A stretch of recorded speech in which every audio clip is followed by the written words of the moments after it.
guys, Danny Johnson here. Today I'm going to be showing you these mill eliminators and how easy they are to install. So basically what this is for your rear O2 sensors if you're going to, for example, a catless mid-pipe. So the front O2s plug in up here and the rears plug in after the catalytic converter. Sometimes even after the second catalytic converter. But basically, all you have to do, and this is shown off the car, but you do not have to take the mid-pipe off the car for this, is you just unplug the sensor where it comes off of the car's control harness,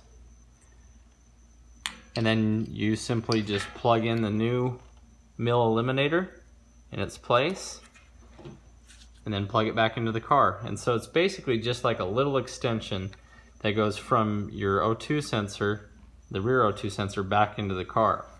And so this will tell the computer that everything is fine from the readings it's getting after the catalytic converters.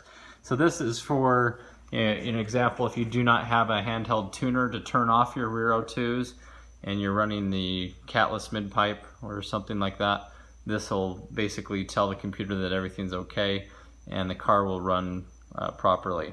The very front O2s are the most important for the car to be running well, and the rears are more just kind of to collect data on how the catalytic converters are doing, and if you don't have them, then this is the way to basically shut off the check engine light. So once again, just real easy. All you have to do is unplug this from the car, put the new mill eliminator on one end, and plug it back into the car. Anyway, let me know if you have any questions, put them in the comments, and if you have these on your car, let me know how they're working for you. We'll be letting you know soon enough on this car. And thanks for watching.